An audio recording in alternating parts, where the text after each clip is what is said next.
Near mint condition, the home of collected editions. That cover's so awesome. This is Mr. Chris Claremont, a legend. Melanie goes, Tired.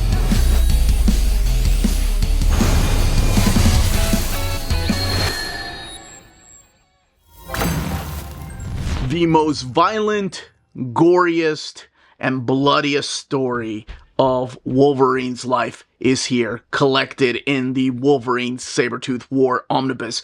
I am the Uncanny Omar. You are watching Near Mint Condition, the home of collected editions, and today I'm gonna be giving you an advanced look at the latest Wolverine Omnibus from Marvel Comics.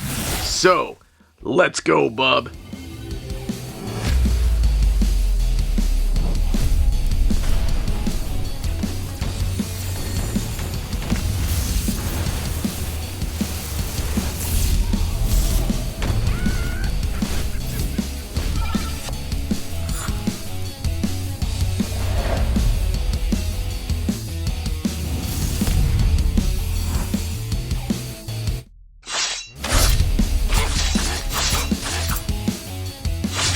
And welcome back, everybody. Now, before going any further, a big thank you to David Gabriel and the fine folks at Marvel for sending us an advance copy of this omnibus. This omnibus is due out in the direct market and book market on June 24th or 25th, depending on where you get your books. So what we're looking at here is actually the direct market cover. This is the one that's supplied by Greg Capullo. On the left-hand side is your standard edition cover, and that one is supplied by Lionel Francis Yu.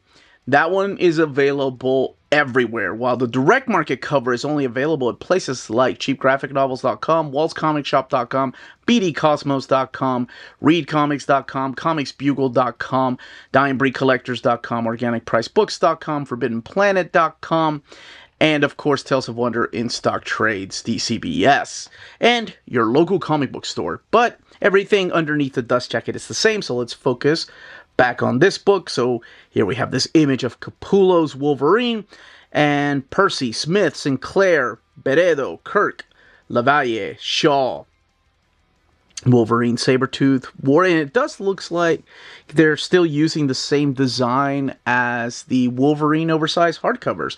So we'll talk a little bit about where this goes on the shelf, the Marvel Omnibus, Wolverine, Sabretooth War, and all of those names down there that I talked about on the cover. And I made a promise of pain. I'm here to make good on that promise. Sabretooth. Yeah, all right. Not a QR code, but Krakoan language right there. Parental advisory. That is something to note. This is a very violent story. Kind of took me by surprise, honestly. The retail price of this one is $100. So let's talk about where it goes in the reading order of Wolverine. Well, you can put it with your Wolverine Omnis and oversized hardcovers, and it goes right after the latest one, which is The Hunt for Wolverine. This is the latest Wolverine Omni. However, there is also the option of putting it with the Wolverine hardcovers, because technically this is the fourth hardcover of Wolverine from Benjamin Percy, plus all the additions of Sabretooth and a couple of other little extras, which we'll talk about here in a second. So you can put it there with your Krakoan era Wolverine. Really, where it goes is up to you. And also, this month, they are wrapping up X-Force with the Volume 4, which I'll be doing an overview of that probably sometime next week. So here we go with Wolverine, Sabretooth War. Underneath the dust jacket, sure enough, is that same design right there as the other Krakoan era Omnis in oversized hardcovers. The bloodiest grudge match of all, and the little bio on the creators over here, like Benjamin Percy, Victor Lavalle, Leonard Kirk, Jeff Shaw, and Corey Smith. And then the Wolverine logo spread across there on the art on board. Alright, we are going to crack this book open and talk about the story found in here, the pitch for the stories, what's collected, all the extras in the back, and the build of the book. Alright, let's go ahead and get the omnibus opened. Your end sheet's there. The title page, Wolverine, and the credits page, Wolverine Sabretooth War. And a little bit about the creators. You have Jonathan Hickman, of course, Victor Lavalle, who did the 2 Sabretooth miniseries, And then Benjamin Percy and Victor Lavalle working together on the final issues of Wolverine from the Krakoa era.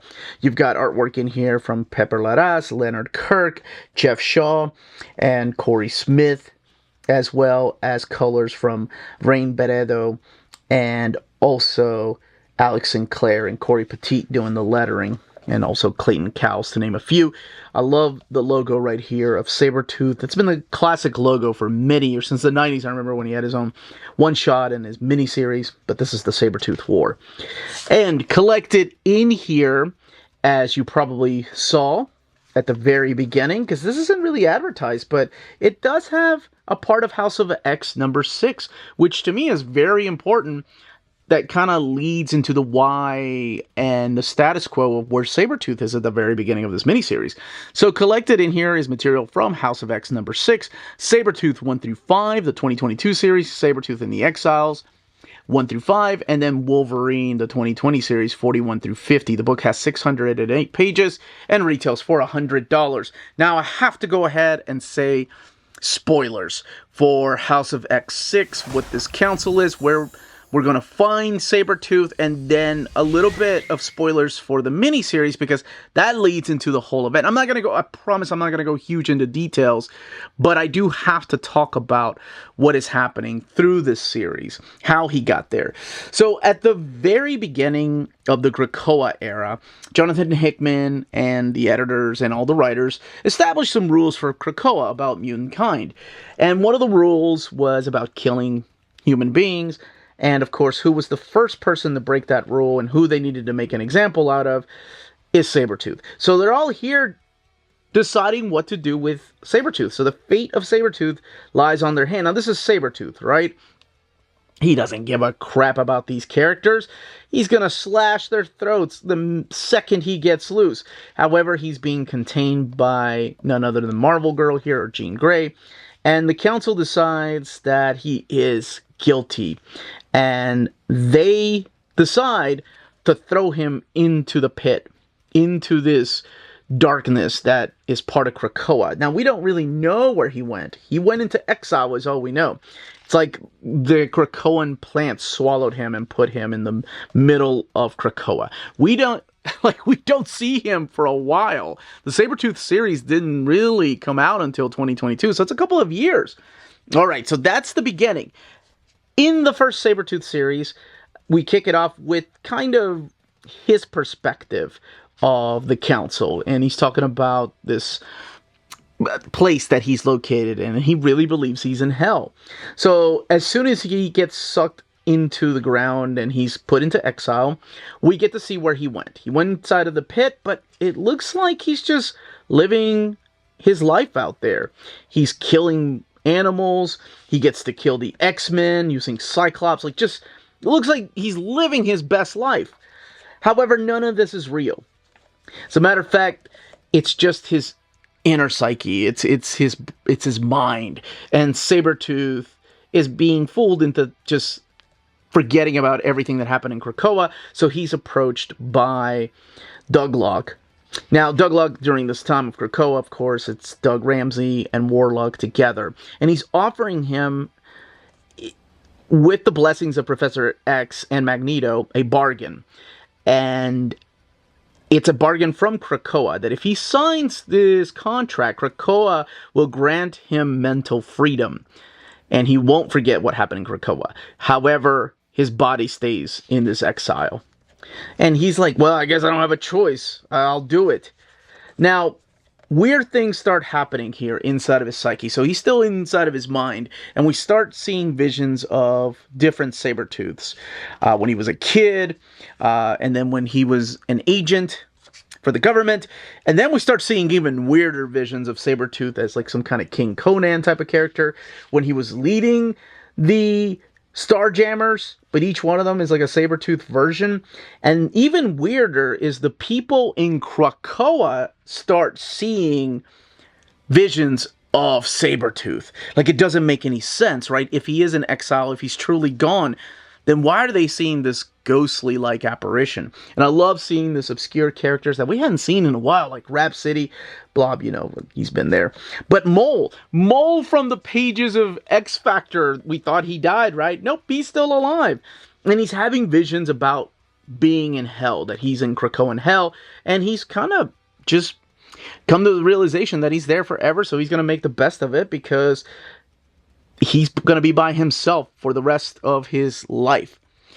Something happens, though.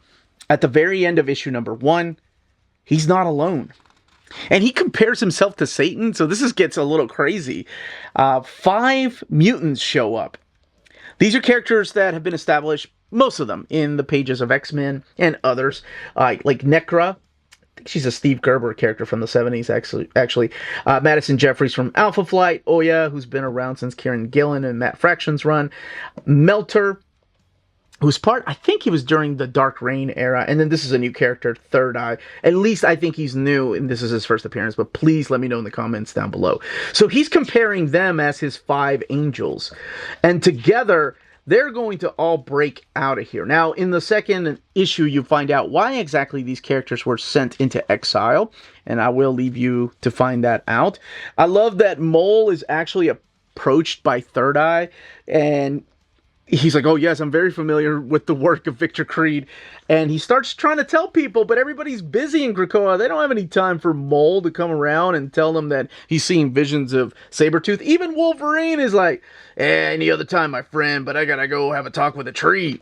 Whatever that means.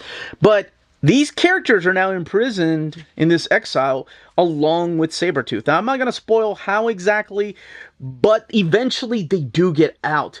At the end of the miniseries, they all get out. And I love the way that this is mapped. It's very, very similar to the way that every one of these Krakoan books have been mapped, where you don't really have the full cover, you just have like the tone, that red tint to the cover, and then Sabretooth issue 5, but it's chapter 5. So the next one will be chapter 6, but it'll be Sabretooth and the Exiles, issue number 1. So at the end of this, we do see Sabretooth actually being captured. Here, let me show you and jump over here. So this is chapter 6, but it's Sabretooth and the Exiles number 1. So what does the Exiles mean? Now, if you're thinking, wait a minute, but I remember some of the characters being thrown into exile from the pages of Hellions. Or the character of Toad being thrown down there. And yes, Nanny and Orphan Maker, they do make an appearance. So worry not. This is all in continuity. And it works before you read the final issue of, what is it? I think it's right before you get into the Fall of X. You should read Sabretooth, and then, of course, Sabretooth and the Exiles, and then we get into the Fall of X. But in the second miniseries, we do have this Orchis Corporation now getting involved with Dr. Barrington, and she's doing experiments on mutation. She's created this new type of mutant called the Creation, known as Kruger, and taking a lot of DNA from Victor Creed, because Victor Creed has had a lot of different, how should I put it, clones, because he's got ties to Mr. Sinister. So by now, the Exiles, why this is called the Exiles, is Sabretooth, and you still have Third Eye, Madison Jeffries, Oya, Necra, and Melter, but they're joined by Nanny and Orphan Maker and Toad. And all of them are, they're trying to get back at Victor Creed for something that he did, because, he's never to be trusted. And there's also something weird going on here, where there is a multiverse Sabretooth army that for some reason are crossing over into this plane. And I'm not going to spoil who or what is behind it, but it does tie in heavily with the events that are happening in the Sabretooth War.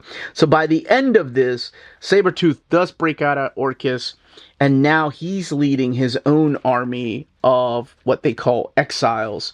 And it's this clone, it's the clone army, the headless, yes, the headless Sabretooths, and these Exiles from other dimensions. So that goes into the actual event of the Sabretooth War, where Victor Creed realizes that it's Logan's birthday, and he wants to give him a present. So I'm just going to spoil the very beginning of this. I haven't gone deep into spoilers as to how and things are happening. I will leave you to find out all that. This is when it gets really brutal. So Sabretooth is now back on Krakoa, and he wants to torture Wolverine. And there's different Sabretooths from different dimensions, and Wolverine is still with X-Force. As a matter of fact, this is pretty cool.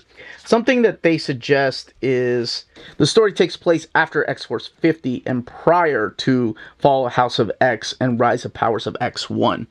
So you can read it before the Fall and Rise, and you can also read it after X-Force 50. So that is something to keep in mind, because it'll show you who exactly is left over from X-Force. So again, I'm just going to spoil pretty much issue like 41 and a little bit of 42, but show off this just kind of gruesome brutality that happens.